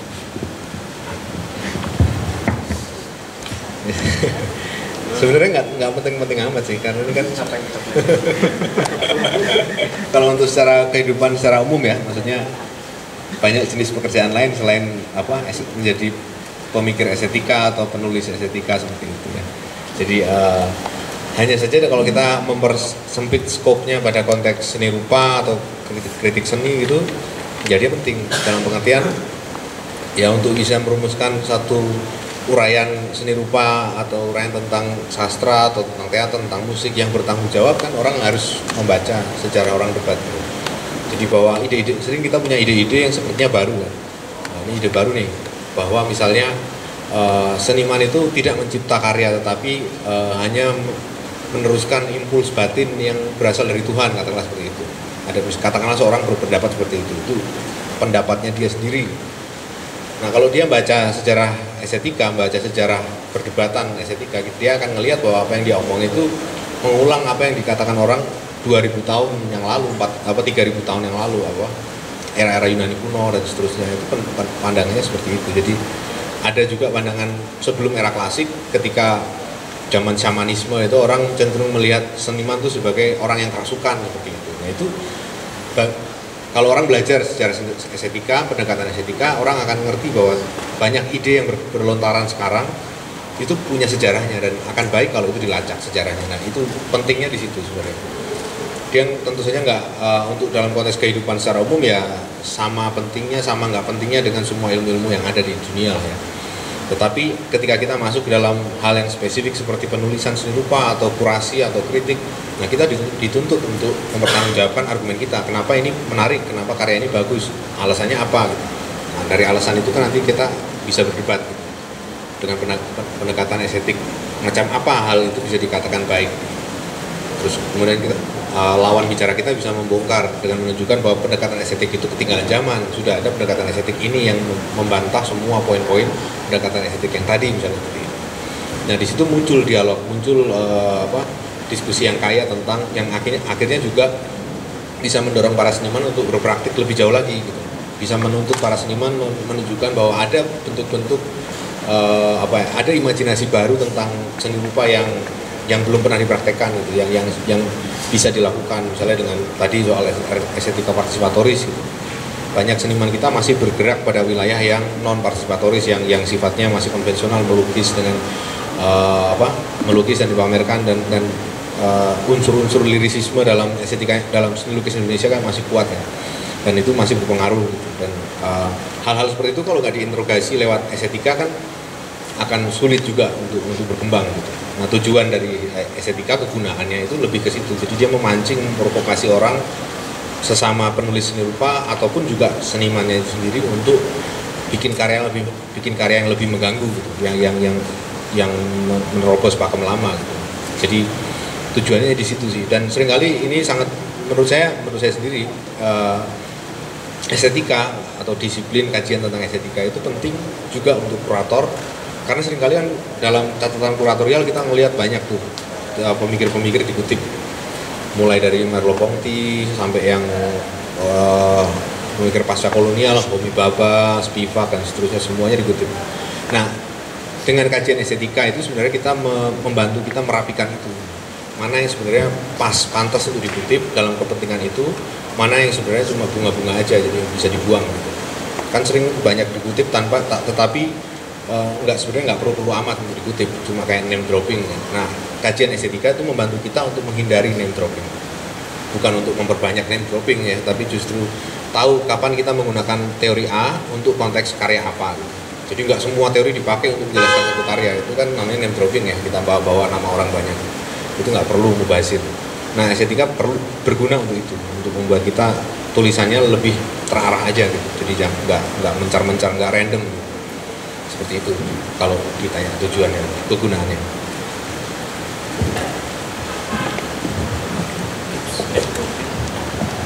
Saya mau bertanya soal isu-isu postdisipliner. Mungkin perkembangannya mulai dari segi media baru, kemudian muncul festival-festival seperti Transmedia dan Ars Electronica yang memang di dalamnya mungkin sudah bercampur berbagai disiplin menjadi satu karya. Nah, bagaimana sih estetika memandang karya-karya yang misalkan contohnya seperti Ai Hasegawa yang bikin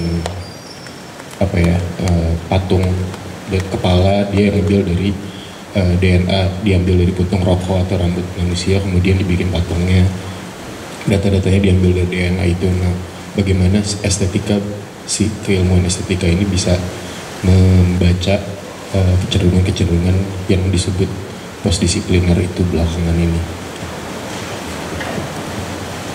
Saya sendiri nggak update dengan perkembangan yang postdisipliner yang tadi disebutkan ya. Jadi di estetika memang kalau kita sudah ngelewatin fase modernisme, hal-hal yang sifatnya postdisipliner dimungkinkan, maksudnya dimungkinkan untuk dibahas, tapi bukan lagi dengan acuan pada wahana ya. Kalau kita masih ngomong tentang estetika berbasis disiplin kan kita acuan dari disiplin itu akhirnya ke wahana kan. Apakah wahananya misalnya kayak seni patung itu berarti 3 dimensi, ya seni lukis 2 dimensi dan seterusnya, dan analisis diperoleh berdasarkan uraian tentang kekasan wahana. Itu kan pendekatan modernis, tapi dengan yang kecenderungan postdisipliner yang mencampurkan berbagai bentuk ya, maksudnya berbagai disiplin dalam satu karya gitu, antara patung, seni rupa, seni media campur jadi satu misalnya seperti itu. Ya kita hanya bisa membahas itu dari segi kalau estetika ya mungkin dari segi temanya, atau dari segi kalau dari bentuk kan kita akan kembali ke pendekatan lama ya yang cenderung ke analisis formalis seperti komposisi dan seterusnya. Tapi yang lebih menarik sebenarnya lebih ngelihat tentang tema karya itu dan juga proses kerja, jadi analisis tentang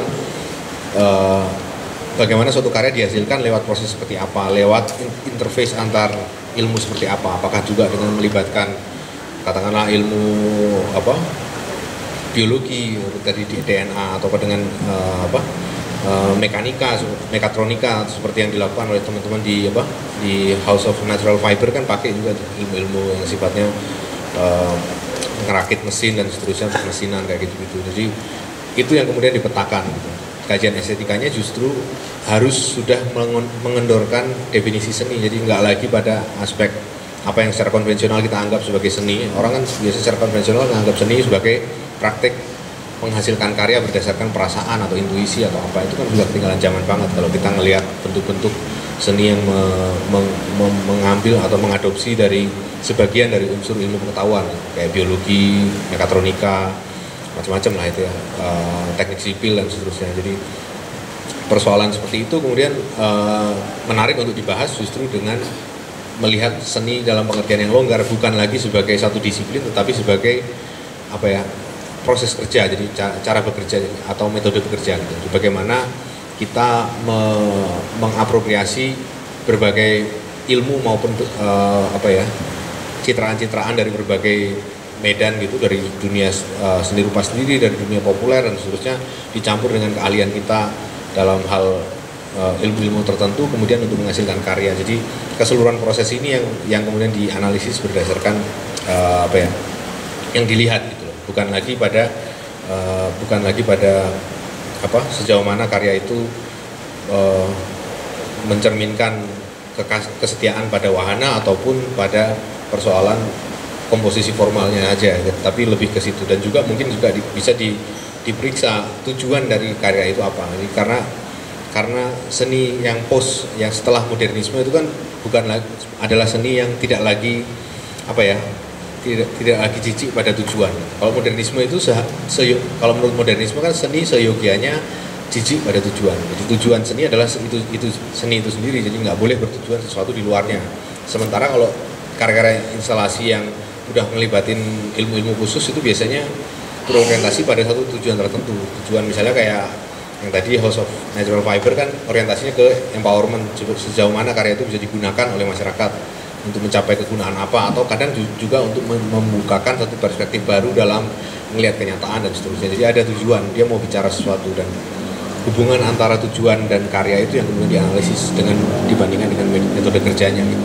Sinkron nggak antara semua itu, misalnya seperti itu. Jadi lebih ke situ akhirnya analisis estetika jadi sangat-sangat luas dan cair gitu ya. Dia mengikutin aja praktik seninya seperti apa. Untuk pendekatan yang sifatnya kanonik atau yang sudah dianggap paten tentang bentuk-bentuk seni yang seperti itu, saya belum membaca sih, maksudnya saya belum melihat ada suatu pendekatan estetik yang baru nih tentang yang bisa membahas secara khusus tentang seni postdisipliner dan seterusnya. Tapi kerangka umumnya kira-kira mungkin seperti itu.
beberapa tahun lalu saya pernah mendengar seseorang seperti Nirwan Dewanto dalam sebuah forum gitu, dia mengatakan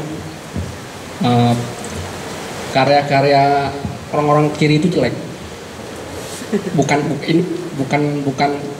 saya tidak melihat persoalan kiri dan kanannya gitu, tapi referensi saya langsung menunjukkan bahwa kalau kita lihat sejarah seni Indonesia gitu, di mana ada realisme sosial yang dialamatkan, saya menganggap apa yang dianggap oleh Nirwan Dewanto itu adalah seni-seni yang dikaitkan dengan realisme sosial gitu, yang ada kaitannya dengan PKI pada masanya gitu.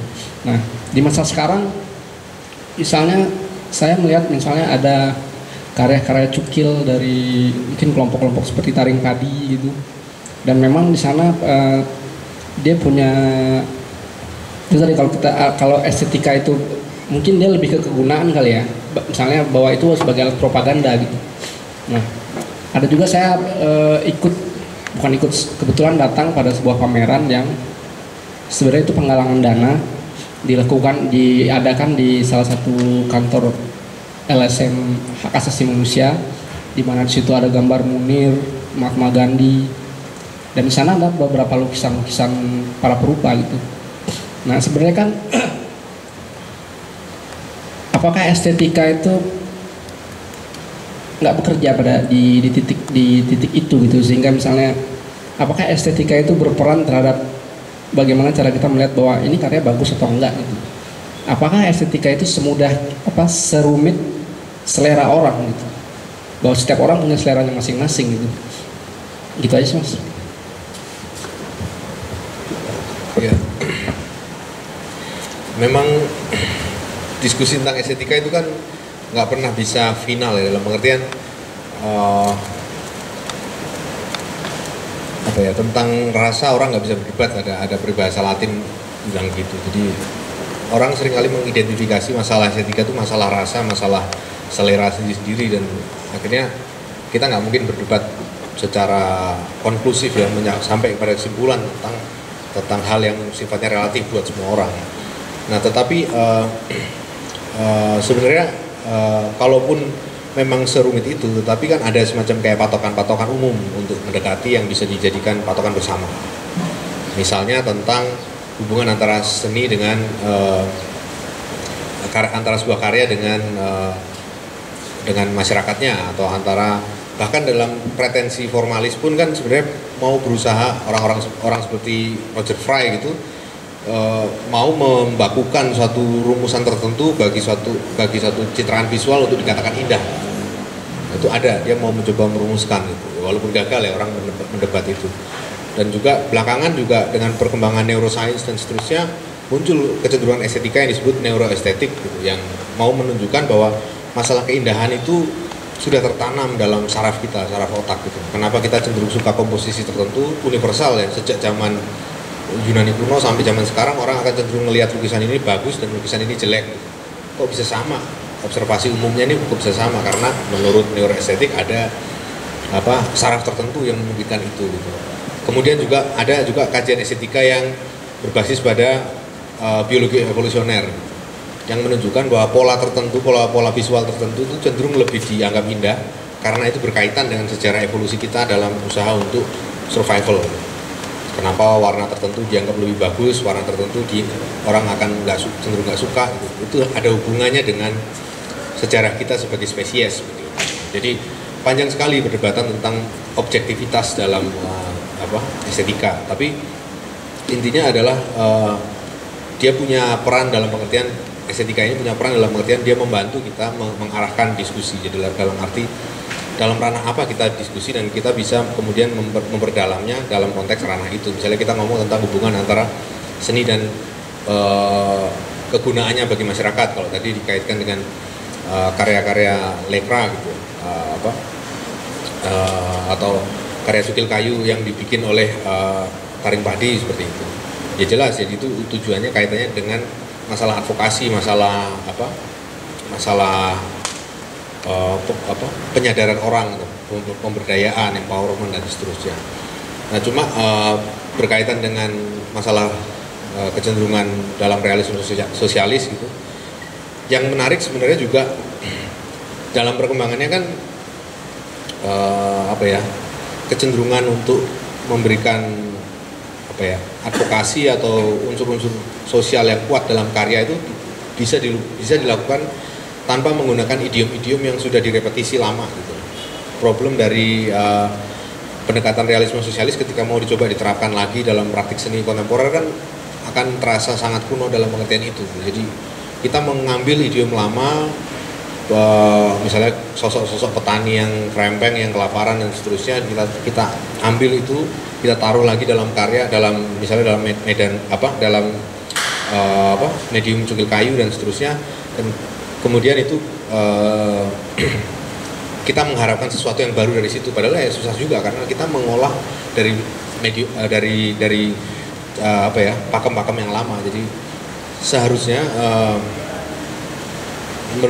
buat saya sendiri yang lebih memungkinkan untuk dieksplorasi itu bukan pada penyalinan bentuk seperti itu, tapi lebih kepada membongkar kembali praktiknya, praktik berkeseniannya seperti apa, dengan cara seperti apa seni itu berdekat dengan masyarakat. Dan dalam arti itu estetika partisipatoris atau praktik seni partisipatoris yang tadi saya terangkan sedikit itu jauh lebih menjawab persoalan, jauh lebih segar dalam pengertian itu ya, ketimbang kita mengulang mencuplik idiom-idiom visual lama, menaruhnya dalam konteks seni rupa kekinian. Akan lebih menarik kalau kita membongkar ulang, maksudnya dari segi praktik berkeseniannya itu sendiri, seperti yang dilakukan oleh tadi ya Arif Yudi di Jatiwangi seperti itu. Jadi hal yang seperti itu justru lebih menjanjikan kalau kita ngomong tentang tadi dikaitkan dengan ungkapan Nirwan tentang karya-karya kiri itu buruk. Barangkali problemnya akarnya justru karena terlalu terpaku pada harus menyalin idiom lama gitu. Tidak ada usaha untuk membongkar lagi dari dasarnya, yaitu praktik sosial yang melandasi terciptanya karya seni. Jadi jangan main di level karya seninya, masuk dulu ke dalam level dasarnya yang melandasi karya seni itu, yaitu pada proses produksinya, pada hubungan sosial yang ada dan seterusnya, dan bongkarnya dari segi itu, sehingga muncul kebaruan-kebaruan yang bisa mendorong pewacanahan seni rupa yang lebih baru gitu. Nah, kira-kira gitu.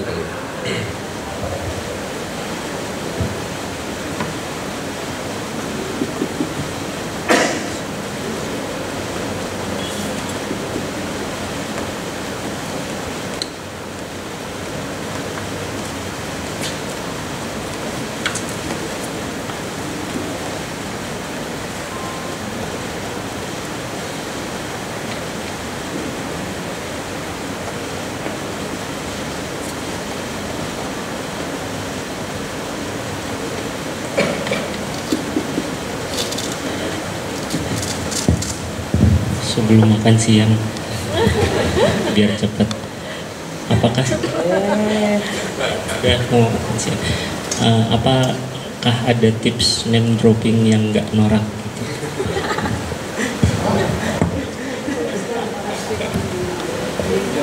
Ya intinya sejauh perlu sih, kalau kita perlu pakai teori tertentu, dan kalau kita nggak nyebut itu makanya kita akan dianggap plagiat kan kalau kita nggak nyebut suatu teori walaupun padahal acuannya itu ya kita sebut.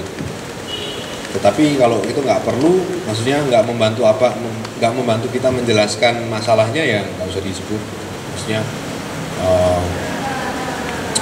katakanlah kalau misalnya tadi kita mau nulis tentang estetika partisipatoris, ya berarti kita mengutip misalnya mulai dari Danto masih bisa, Nicola Furio, Claire Bishop, tetapi kita nggak perlu sampai mengutip katakanlah seperti Aquinas gitu, nggak ada hubungannya gitu. Thomas Aquinas nulis estetika sih, tapi dia nggak ngomong tentang estetika partisipatoris dan nggak ngomong apapun tentang, bahkan konsep estetika partisipatoris nggak ada dalam bayangannya. Jadi untuk apa dia dikutip misalnya seperti itu. Jadi intinya ya sejauh berguna saja gitu. Jadi untuk memperkuat penjelasan. Sama halnya dengan menulis secara umum sih sebenarnya, bukan hanya nulis seni rupa tapi juga nulis apapun, ya nulis tentang ilmu-ilmu gitu, mesti berakar pada itu, keperluan kita gitu. sejauh itu perlu kita pakai, kalau nggak perlu banget sebisa mungkin dihindari, intinya itu sih.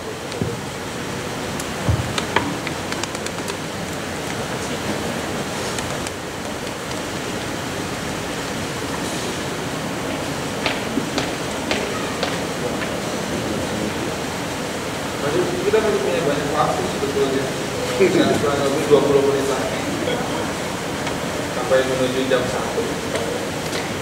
Jadi silakan kawan-kawan. Aku sebenarnya bisa bertanya yang berkaitan dengan proyek yang kalian buat, yang kuratorial misalnya bisa ngobrolin soal ya banyak sebenarnya proposal yang menarik. Karena dalam konteks estetika misalnya membaca kunci itu ada di mana?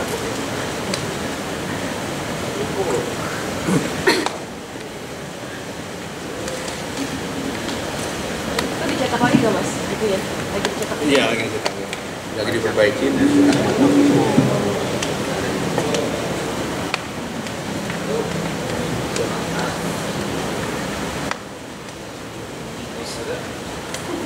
Gue nanya deh, terkait sama persoalan ini. Sekarang kan sebenarnya semakin banyak seniman yang bekerja menggunakan arsip, menggunakan narasi-narasi kecil. Apa?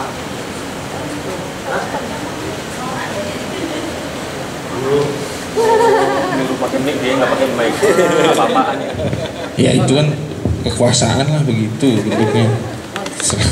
Jadi nggak penasaran aja sebetulnya dalam konteks membaca estetika dan etika sih sebetulnya, karena banyak banget beberapa tahun terakhir ini seniman yang bekerja dengan menggunakan arsip, terus kemudian diolah sedemikian rupa, dibikin cerita fiksi untuk kemudian diterjemahkan, dipresentasikan lagi secara visual ke ruang pameran atau project gitu.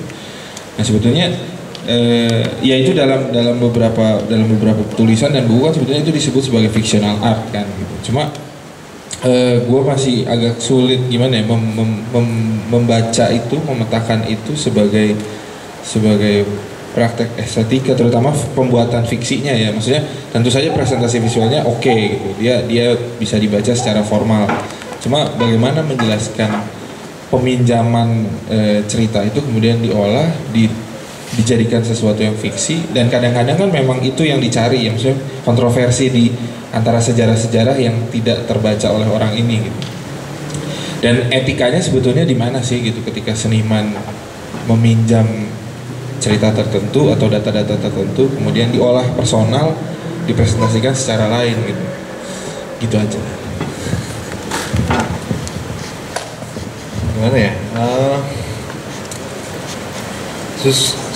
Saya susah menjawab soal etikanya ya. Maksudnya kalau dalam konteks keilmuan kan ada catatan kaki, ada catatan pustaka, sesimpel itu sih. Tapi kalau dalam konteks praktik seni rupa mungkin bisa dicantumkan sumber inspirasinya dalam konteks misalnya dalam katalog atau apa, sebatas itu menurut saya sesederhana itu juga mungkin ya. Saya mungkin karena kurang mendalam tentang itu, tapi asal disebut aja sih sebenarnya sumbernya apa. Misalnya kayak rapat tersesatnya Fluxcube itu kan pakai arsip filmnya Usmar Ismail atau Arifin Sinur yang pengkhianatan G30S PKI, rapat-rapat PKI.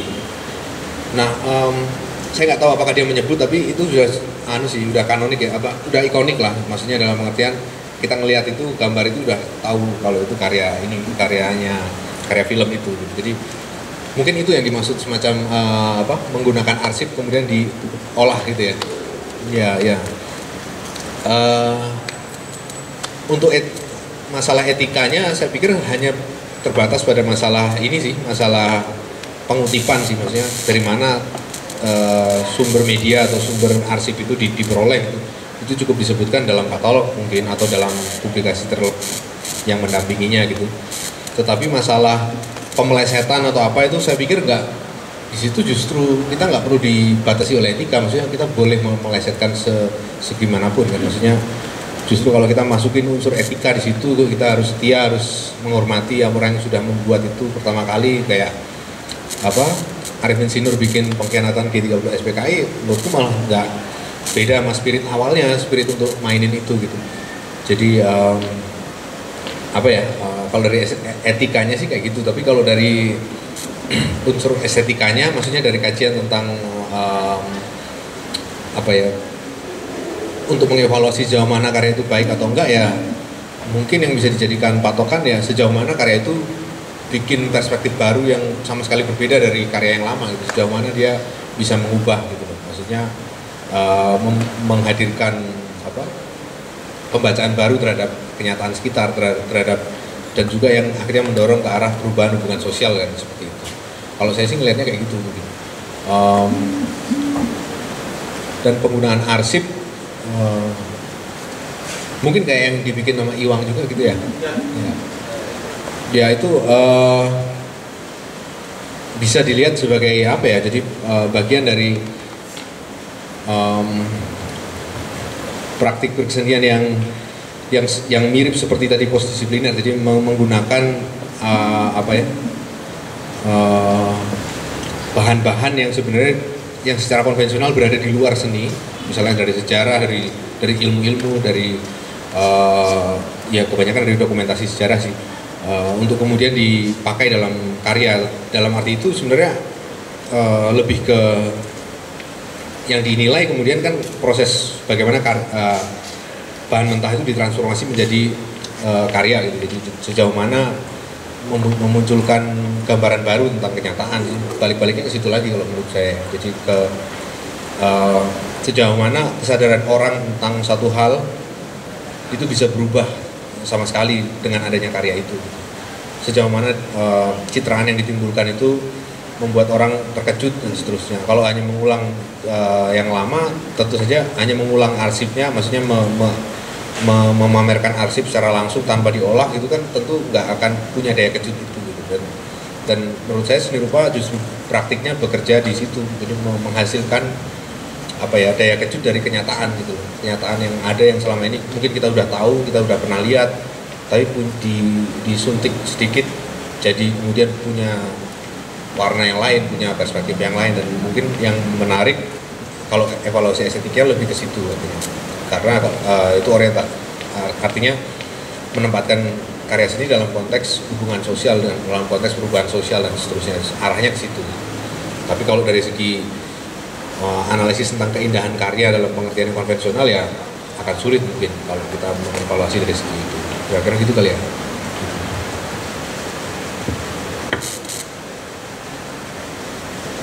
Yang lain bisa ada yang mau nanya? Komentar?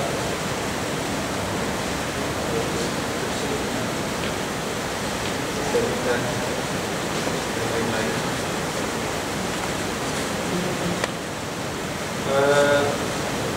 Kalau nggak ada mungkin bisa kita sudahi kelas ini dan ya bisa dilanjutkan sambil makan siang, kita ngobrol-ngobrol dan santai mungkin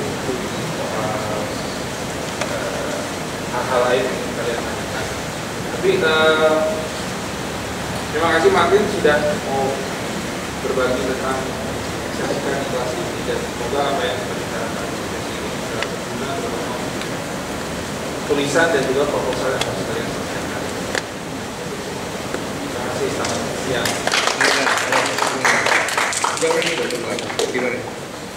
Sekarang kan di ruang sebelah.